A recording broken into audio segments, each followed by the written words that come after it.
आगे निकला जाता है। ईर्ष्या, ये ऐसे शब्द हैं, ये ऐसे दोष हैं जो बड़ी बड़ी ऊंचाई पर रहते हैं। मतलब संत वेश में काम विजयी, क्रोध विजयी, पर ईर्ष्या विजयी नहीं कहा जा सकता। उसी के समान कोई दूसरे की उन्नति हो रही तो ईर्ष्या हो जाएगी, दूसरे का नाम रोशन हो रहा है तो उसके अंदर ईर्ष्या हो जाएगी, यद्यपि वो बहुत ऊंचाई पर है फिर भी हो जाएगी ईर्ष्या। बड़ा, और ये बहुत बड़े बड़े देवताओं में भी पाया गया, बड़े बड़े साधकों में भी पाया गया, बहुत ऊंचे पदों में बैठे हुए पाया गया ईर्ष्या। ये ईर्ष्या बहुत बड़ा दोष है, और ईर्ष्या मिटा दे सो महात्मा हो गया। तभी का कंचन तजना सहज है, सहज तिया का नेह, पर मान बड़ाई ईर्ष्या दुर्लभ तजना है। अपने मान को, अपनी बड़ाई को, अपने हृदय में छुपी हुई ईर्ष्या को, ये त्यागना बड़ा कठिन। बहुत अच्छा है, बिल्कुल ठीक चल रहा है, लेकिन उससे के सामने जब किसी की बड़ाई हुई तो वो निकला जा रहा है ना, मत्सरति, मेरे से आगे निकला जा रहा है, बस ईर्ष्या हो जाएगी। ये बड़े बड़ों में है, पर यही भगवान की शरणागति से और भगवान के नाम जप से जब हम सब में भगवान भाव करते तो हम ईर्ष्या से बच सकते। क्या अपने प्रभु से ईर्ष्या करेंगे क्या? जब सब में अपने प्रभु को देखने लगे तो ईर्ष्या से बच सकते हैं। अगर व्यक्ति देखेंगे तो ईर्ष्या हो ही जाएगी, पक्का हो जाएगी, और ये पूरे विश्व को जला रही है। हमारे से बगल वाली दुकान में ज्यादा बिक्री हो रही तो हमें ईर्ष्या हो रही, हमारे घर से बढ़िया घर बना लिया पड़ोसी ने तो ईर्ष्या हो रही है। मतलब ये छोटी छोटी बात से लेकर बड़ी बड़ी बात तक, छोटे छोटे पदों से लेकर बड़े बड़े पदों तक, ये एक ऐसा शब्द है ईर्ष्या जो पूरे ब्रह्मांड में छाया हुआ है। कोई बिरला इससे मुक्त हो सकता है, बिरला। काम विजयी, क्रोध विजयी, लेकिन ईर्ष्या विजयी होना बहुत कठिन है। कबीरदास जी ने बहुत सोच समझ करके दुआ लिखा है, कंचन तजना सहज है। यद्यपि धन का त्याग करना, कंचन का त्याग करना, तीन ही खाई बताई गई, कंचन कामिनी कीर्ति, तो कह रहे कंचन तजना सहज है, सहज तिया का ने, पर मान बड़ाई ईर्ष्या दुर्लभ तजना है। और ये सब भगवान की कृपा से नष्ट हो जाता है।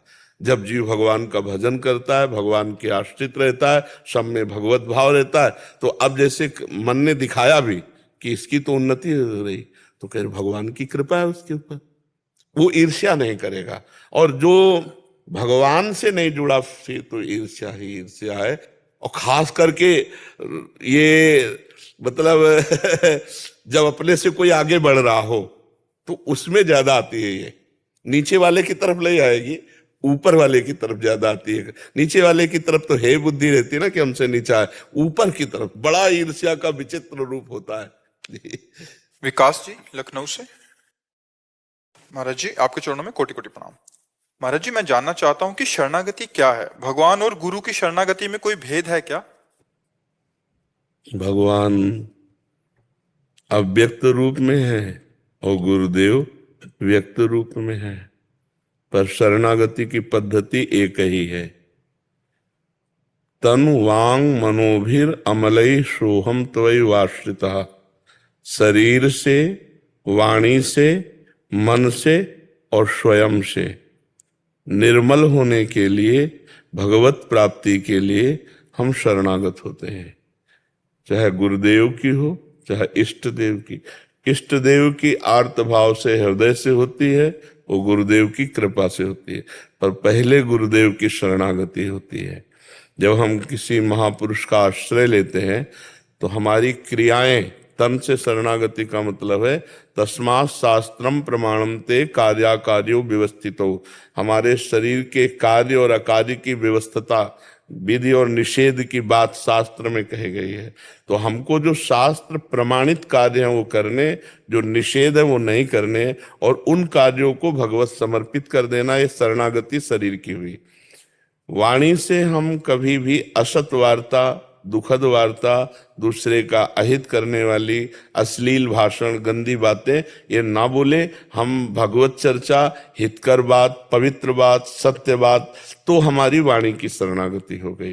मन हमारा गंदी बातें चिंतन करता है, संकल्प करता है, हम बार बार उसको रोकें और भगवान के नाम में लगावें, तो हमारा मन पवित्र होने लगेगा। तो मन की शरणागति, और स्वयं से अनुभव करें कि मैं भगवान का अंश हूँ, मैं भगवान का दास हूँ, मैं स्वयं को भी भगवान के चरणों में समर्पित करता हूँ।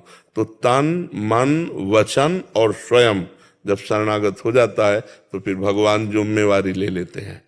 फिर वो अंदर ज्ञान का प्रकाश, वैराग्य का प्रकाश, प्रेम का जो प्रकाश होता है, वही निर्भय, निशोक, निश्चिंत, विपरीत भावना का त्याग, संशय रहित, ये लक्षण उसमें जागृत होते हैं। हम शरणागत हैं, उसके 5 लक्षण होते हैं। निर्भय, उसे भय नहीं लगेगा। निश्चिंत, वो चिंता रहित हो जाता है। निशोक, उसे कोई शोक नहीं सता सकता। विपरीत भावना नहीं आ सकती, उसे कभी भगवान के विधान पर संशय नहीं हो सकता। ये 5 लक्षण आते हैं। तो पहले हम शरणागति होने के लिए वचन से शुरू करते हैं कि हे नाथ, मैं आपकी शरण में, और वाणी को संभालते हैं, फिर क्रियाओं को संभालते हैं, फिर मन को भगवान के चरणों में अर्पित करते हैं, फिर स्वयं हो जाता है। स्वयं से शुरू करने में मन, वाणी और शरीर ये संसार में लगे हों तो हम स्वयं को संसार में ही देखेंगे, और ये प्रभु में लगे हों तो हम स्वयं को प्रभु में देखेंगे। ऐसा तदात्म हो गया है। नहीं तो अगर स्वयं से शरणागत हो जाए तो बहुत जल्दी सब बात बन जाए। स्वयं से शरणागत हो जाए तो बहुत जल्दी, ये तो सब करण है, पर हम इतना तदात्म है अंतःकरण में कि पहले ये हो तब फिर हम हो, ऐसा अनुभव में आता है।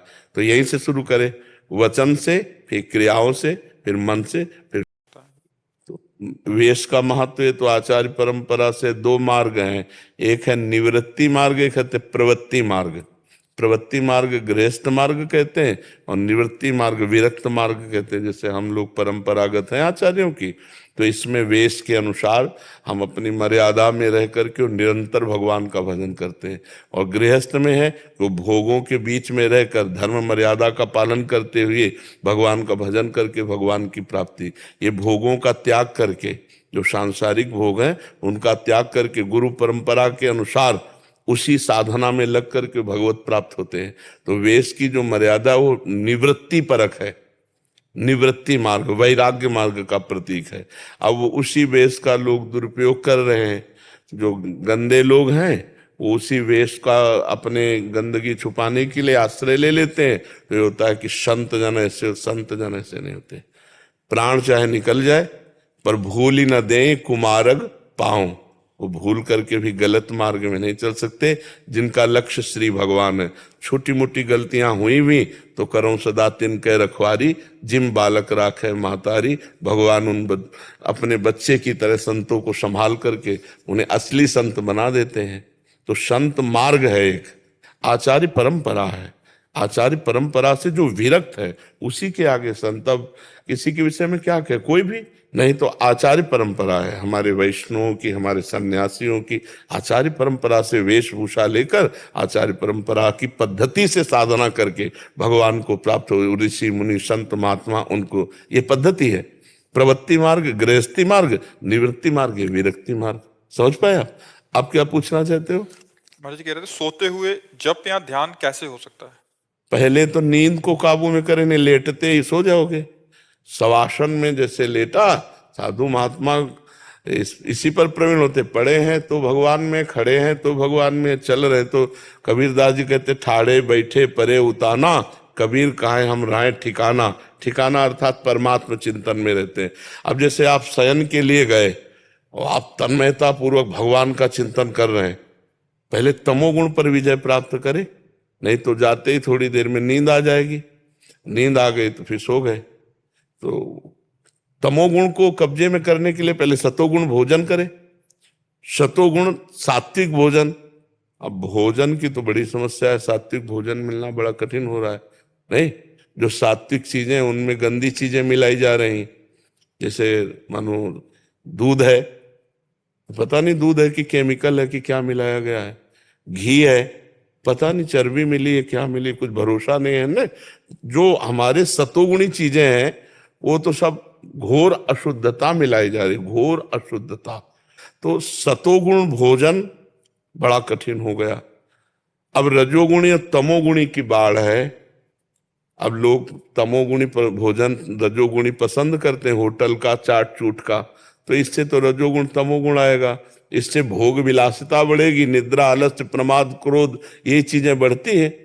अगर हम सतोगुणी भोजन करें, सात्विक भोजन, और भगवान जैसा आचरण कहते हैं वैसे पवित्र आचरण रखें, तो फिर भजन में हमारा प्रवेश होने लगेगा। फिर तो चाहे बैठे हैं तो भजन कर रहे हैं, लेटे हैं तो भगवान में भजन कर रहे हैं। पर अभ्यास करो, जब लेटो तो उस समय सब बातें भूल करके नाम चलाने की कोशिश करो। राधा राधा राधा राधा राधा, राम राम, हरि हरि, जो नाम प्रिय हो, जो गुरुदेव ने दिया हो, उस नाम में। और अगर नाम का ध्यान करते हुए सो गए तो जब जगोगे तब नाम चलता मिलेगा, देख लेना। तो बीच का जो शयन हुआ, वो निद्रा समाधि स्थिति, वो भी आपका भजन माना जाएगा, वो भी आपका भजन। रात में सोते समय जरूर भजन करना चाहिए। पर जो लोग रजोगुणी तमोगुणी होते हैं, उस समय मोबाइल देखते हैं, गंदी बातें देखते हैं, गंदे विचार करते हैं, क्योंकि एकांत होता है नींद के समय। उस समय विकारों की बाहुल्यता आ जाती है, या तो विकार क्रिया करते हैं, या विकार दृश्य देखते हैं, या विकार चिंतन करते हैं। उस समय चाहिए एकांत में भगवान के चरणारविंद में चित्त को जोड़ना। कोई बिरला होगा, हजारों में कोई एक होगा जो ऐसा करे, नहीं तो उस समय तो मनोरंजन करते हैं। तो मनोरंजन बहुत घातक है, पूरी रात्रि बर्बाद हो जाएगी। अगर हम नाम जप करते हुए सो गए तो पूरी रात्रि भजन मानी जाएगी, हमारा जीवन सार्थक हो जाएगा। निद्रा समाधि स्थिति, नींद मानो समाधि में गई, क्योंकि हम जैसे राधा राधा राधा राधा कब सो गए पता नहीं चला। तो जब जगोगे तो आप देखना राधा राधा राधा आएगा, इसका मतलब बीच में भी हमारा समय राधा में ही गया, तो वो समाधि मानी जाएगी, वो भजन माना जाएगा। तो कभी कोई नींद खुलता है, जैसे ऐसा लगता है राधा राधा नाम, जो नींद खुलते ही राधा नाम निकल। हाँ, तो उसकी पहचान है कि आप सोते समय राधा नाम जप रहे थे, तभी वो नींद खुलते हुए आएगी। ये मन की एक दशा होती। जब ऑपरेशन होना था ना डायलिसिस के लिए, तो उन्होंने बताया कि अब ऑपरेशन हम करने के लिए आपको बेहोश करते हैं। तो हमने कहा रुको, हमने पद चलाया अपने आचार्य का, और पद में जिस लाइन से हम बेहोश हुए थे, तो जब हमें होश आया था तो वही लाइन चलने लगी। ये ऐसा मन का पकड़ा दो ना, तो उसका ऐसा स्वभाव है। तो ऐसे नींद के समय जैसे जो बात पकड़ा दी गई, वही जागृत के समय जब हम जगेंगे तो वो उसी में स्थिति मानी जाती है। तो हम पता नहीं जगें कि ना जगें, कौन सी आखिरी रात हो, तो हम उस रात को मृत्यु जैसा मानकर भगवान के भजन में लीन होते हुए निद्रा की गोद में गए, और जब उठे तो फिर भगवान का, जब जगे भगवान का स्मरण जरूर करें। देखो तभी भक्त कहाया जाएगा। जब देखा कि विभीषण जी तो राम नाम ते सुमिरन कीना, हृदय हरस कपि सज्जन चीना, ये सन हट करी हो पहचानी, और साधु ते होए ना कारजान। जो उठते ही राम राम बोला तो समझ गए ये भगवान के भक्त है, इन साधु से मिलने से कोई कार्य की हानि नहीं होगी। राम नाम ते सुमिरन की ना, हृदय हरसी कपि सज्जन। हनुमान जी समझ गए ये साधु है, क्योंकि उठते ही भगवान का नाम कोई सज्जन पुरुष साधु ही लेता है। तो सोते समय, उठते समय, भोजन पाते समय, जब भोजन सामने आवे तो भगवान को अर्पित करके दो चार भगवान के मंगलमय नाम लेकर और जय जयकार करके तब पाना चाहिए। इससे बहुत बुद्धि शुद्ध होती है, जीवन बड़ा आनंदमय होता है। विचार पॉजिटिव हो जाए ना, तो हम गरीब भी हो तो आनंद पूर्वक जिएंगे, और विचार निगेटिव है ना, तो करोड़ों रुपया भी हो तो भी जलते रहेंगे। हमारा दिमाग स्वस्थ होना चाहिए। अगर दिमाग स्वस्थ है तो सब स्वस्थ है, और दिमाग अस्वस्थ है तो सब कुछ होने पर बेकार है। अशांति बनी रहेगी ना, अशांत से कुता सुखम, जो अशांत है वो सुखी कहा है। तो सुख तो भगवान करुणा सिंधु, उनका नाम, उनका रूप, उनकी लीला, उनका धाम, उनके आश्रय, उसी में सुख है। ये भव समुद्र भगवान के तो रचा हुआ है, और भगवान से विमुख होकर कोई गंदे आचरण करके कभी सुखी हो सकता है क्या? लोगों को भ्रम है कि हम पाप कर्म करके, अधर्म करके, घूस लेकर बहुत सुखी हो जाए। कभी नहीं सुखी हो सकते, चाहे जितना एकत्रित कर लो, अधर्म से कभी सुख नहीं मिलता। अधर्म का फल है अशांत, अशांत पुरुष कभी सुखी नहीं रहता, और धर्म का फल है शांत, और शांति में ही सुख है। जिसके हृदय में शांति उसी के, और शांति उसी के हृदय में जो भगवान का भजन करता है। सियाराम दास जी। महाराज जी आपके चरणों में कोटि कोटि प्रणाम। महाराज जी, नाम अंदर चलाने का प्रयास करते हैं, चिंतन पूर्वक तो माला रखना पड़ जाता है, क्या करें महाराज जी? हाँ, जरूरी रखो, संतों ने रखा है। ये माला बाह्य साधन है, पर ये आंतरिक साधन को चलाने में बड़ा सहयोग मिलता है। पर आगे चल करके जब फिर मानसिक जाप होने लगता है, तब फिर इसमें भी रुचि खत्म हो जाती, गणना करना, उसको घुमाना है। अभी 1 महीना हो गया है हमको वृंदावन धाम। तो माला वैसे ही ब्रह्म है, तो पवित्रता पूर्वक के लिए आसन थोड़ा हमारा ऐसा नहीं है, तो हमने झोली में उसको रहने दिया। तो अभी तक उसको मैंने छुआ नहीं, और जो होना चाहिए प्रभु कृपा से ऐसा लगता है। तो हमने सोचा, शंका हो रही थी कि माला के प्रति अपराध तो नहीं बन रहा है। नहीं, तो नहीं। महापुरुष नाम निष्ठ आप विराजमान है। हाँ, माला का जो स्वरूप है वो श्वास की माला पे चलाने के लिए है। और जब श्वास ही नाम, नाम ही श्वासा, नाम श्वास को भेद मिटावे, रोम रोम जब रग रग बोले तब कुछ स्वाद नाम को पाए। माला से सहयोग बनता है, अधिक जप करने में प्रवृत्ति लगती है। बकाया कर का मन का डार दे और मन का फेर, नहीं, माला फेरत जुग गया, फिरा न मन का फेर, कर का मन का डार दे और मन का फेर। हाँ, मन की गुड़िया एक एक श्वास में हम फिट कर देते हैं। श्वास में अधिक ऊपर श्वास खींचा, अधिक से अधिक नाम जब, नीचे श्वास पर दृष्टि, कोई भी श्वास खाली ना जाए। पर ये हम प्रारंभ में विनय करते हैं कि सब साधकों को माला लेना चाहिए, क्योंकि उससे अधिक रुचि बढ़ती है। संख्या में अपना देहाभिमानी जीव स्वभाव है ना, तो आज 10 जपा तो कल 11 जपेंगे, पर ये प्रारंभिक है। जब आगे बढ़ता है नाम जप, तो फिर गणना खत्म हो जाती है और फिर ध्यानस्थ हुए उसी नाम में डूबे चल रहा है। गिने ठाकुर जी, अब हम जप रहे हैं। ठाकुर जी गिने, अब हम जप रहे हैं। रात दिन नाम जप, नाम की सिवा हमारा जीवन है। महाराज जी, एक स्थिति तो ये है, बहुत सारे वृद्ध संतों को भी देखा गया है जिनका अभ्यास वैसा हो गया, यद्यपि उनके अंदर तो चलता ही है। हाँ, बट वो ये इस पे हम लड़े हैं अपने आप से, कि जैसे गायत्री अनुष्ठान जब हम किए ना, तो उसमें माला का अभ्यास। अब माला के बिना भजन नहीं, भजन करना तो पहले माला लाओ।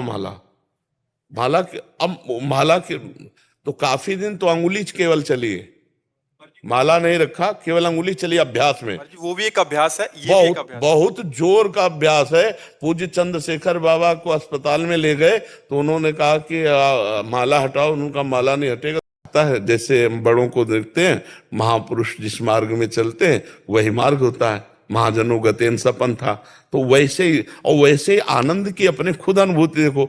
बाहर से माला की पूर्ति होना, सुमेरु को घुमाना, प्रणाम करना, संख्या पर, अंक पर, तो ये बहिर्मुख वृत्ति आती है ना, अब इसमें छोड़ दिया। अब वो चल रहा है, निरंतर चल रहा है। सामने मंत्र नाम चल रहा है, अंदर से उसे हम पढ़ रहे हैं, कान से उसे सुन रहे हैं, पूरी तन्मयता उसी में है। अब कितने हुए, अब ये भगवान जाने। कितना जब करते हो, कुछ नहीं, पूरा जीवन भगवान को समर्पित, कोई संख्या नहीं, कोई बोल नहीं सकते कि आप कितना जप करते हैं। पर प्रारंभिक साधक का जिसका मन ना लगता हो, उसको जरूर माला से करना चाहिए। नहीं, माला से विशेष लाभ होता है। विशेष लाभ की नाम जप में रुचि बढ़ती है, संख्या में रुचि बढ़ती है। पर एक स्थिति होती है जहां आकर के ये सब राधे राधे, एक बात केवल रह जाती है, बिसरी हो ना बिसारी हो, यही दान मोहि देव। हर समय वो अखंड स्मृति में, वो गणना कौन करे। वो हर समय सोच में है तो, पवित्र है तो, किसी भी स्थिति में है, नाम नहीं छूट सकता। अब सोच में माला तो नहीं रख सकते, और अगर माला का अभ्यास है तो फिर उस समय मन माला में लगेगा। जल्दी नहा ले, माला करना है, और हमको उसी में डूबना है। सोच में ही बैठे बैठे सोच हो रहे हैं और उसी में नाम में डूबे। एकांत है, कोई बोलने वाला तो है नहीं, अपना सिटकिली लगी, खूब आराम से नाम जप करते हुए, सोच स्नान सब पूरे हर समय नाम जप। अपवित्रो वा सर्वावस्थांगतोपि वह यह स्मरेत पुंडरीकाक्षम सवायाभ्यंतर शुचि। वो बाह्य अभ्यंतर से पवित्र हो जाता है जो भगवान का नाम जप करता है। अधिक से अधिक नाम जप करे। कुछ दिन जैसे माला से हम जपते थे तो अंगुली का अभ्यास था, तो हम ऐसे अंगुली चलाते थे ऐसे, फिर धीरे धीरे शांत, कोई बाहर क्रिया नहीं, कोई हलचल नहीं, अंदर से चल रहा है। और जैसे बने तैसे, माला से, काउंटर से, बिना माला से, जैसे बने, ईमानदारी से भगवान के भजन में मन लगना चाहिए। अब ऐसे नहीं कि प्रपंच अंदर चिंतन कर रहे हो, माला भी नहीं लिए तो गए नहीं, ज्यादा सिद्ध बनने की कोशिश करी और भजन चल नहीं रहा तो माला से भी गए और अंदर भजन नहीं चल रहा। इसलिए अपनी ईमानदारी से स्थिति देखनी चाहिए। यदि हमारा मन भजन में लगा है तो माला का मतलब है भजन, और अगर भजन में चूक हो रही तो तुरंत माला पकड़ो और मन को भजन में लगाओ। खास बात भजन। अभी हम जब यहाँ आए हैं तो हम मौन खोले यहाँ पे वृंदावन धाम में, तो हमें लगता है कि भगवान की कृपा से वो जो मौन की अवधि में अभ्यास रहा होगा, उसी अभ्यास बस चल रहा हमारे किसी। हाँ बिल्कुल ठीक बात। तो हमने फिर माला को जैसे मतलब एक विक्षिप्तता सा मतलब अनुभव। हाँ वो बात होता है, ऐसा होता है, पर वो एक तार चलाओ और कभी ऐसी भावना मत करो कि माला से जपना करने पर अपराध लगेगा, ऐसा नहीं। जी जी जी महाराज जी, बड़ी कृपा आपकी रही। आपके एकांत में एक संशय हो गया मुझे। हाँ बच्चा। जब गुरुजी ने, मैंने 8 वर्ष का था तब मुझे नाम दीक्षा दी थी, 15 वर्ष का हुआ तब गुरुजी परम धाम चले गए। तो मैं, आपने कहा था गुरु प्रगट में होना चाहिए, जो हमको प्यार करे डांटे, पर गुरुजी तो नहीं है, उनका नाम है मेरे पास, उनकी दया है, मेरा माल जाता। तो जितने संत हैं सबे संत गुरुदेव हैं, व्यासे अपरतीत। तो 2 प्रकार के गुरु होते, एक होते दीक्षा गुरु और एक होते शिक्षा गुरु। तो दीक्षा गुरु तो वही है, जहां शिक्षा मिले, जिस संत से मिले बस उसी के चरणों का आश्रय लेते रहे हम। मान लो हम जहां सुना, हमें अच्छी बात लगी, पकड़ ली बात, ये गुरुदेव की बात है। फिर वहां सुना, वहां भगवान की बात मिली, पकड़ ली, गुरुदेव की बात है। 24 गुरु बनाए दत्तात्रेय ने, शिक्षा गुरु, शिक्षा ली ना 24 जगह से। तो हमें जब तक भगवत तत्व का पूर्ण ज्ञान ना हो जाए तब तक हमें संत महापुरुषों का सत्संग सुन करके वो अपने गुरुदेव के रूप में मानकर स्वीकार करते रहना चाहिए। मंत्र दीक्षा गुरु जी ने नाम दिया है वही रखना चाहिए, वही चलाते चलना है। गुरु के वचनों पर इतना विश्वास हो कि अगर वो कह दे कि ये जपो इससे काम हो जाएगा, विश्वास कर, मंत्र मूलम गुरु वाक्यम मोक्ष मूलम गुरु कृपा, उसी से काम हो जाएगा। जो तुम्हें गुरुदेव ने नाम दिया वो जपो और सत्संग सुनकर के उसको अपने जीवन में धारण करो। मुन्नी देवी त्यागी जी धौलपुर से। राधे राधे राधे राधे। राधा वल्लभ श्री हरिवंश। गुरुदेव भगवान, क्या जीवात्मा का पुनर्जन्म होता है? यदि जीवात्मा का पुनर्जन्म हो जाता है तो पिंडदान, श्राद्ध, पक्ष के भोज तथा अन्य कर्मकांड उस तक कैसे पहुंचते हैं? उससे उनका कल्याण कैसे? सरकारी बैंक है, सरकारी बैंक, जैसे उसका जन्म हो गया, पशु पक्षी जहां भी जन्म होगा, उसका पुण्य जाकर के उसको उसकी उन्नति करेगा, उसको लाभ मिलेगा। देखो एक कुत्ता है कि गली में भटकता है, खाने को नहीं मिलता है। एक कुत्ता है कि गोद में लिए घुमा रहे ले, अच्छे अच्छे पदार्थ पवा रहे, तो देखो ना प्रारब्ध भोग है ना। तो सुकृत जो हम पिंड दान करते हैं, पुण्य दान करते हैं, जीव किसी भी योनि में जाए वो उसको तत्काल उन्नति प्रदान करते, तत्काल उसको जाकर के उन्नति के भाव में लाते हैं। तो करना चाहिए। और ये सब भागवतिक है। जैसे हम पिंड दान करते हैं तो प्रधान पितृ अर्यमा, ये भगवान की विभूति है, उनको प्राप्त होते हैं, वो सीधे भगवान के पास। और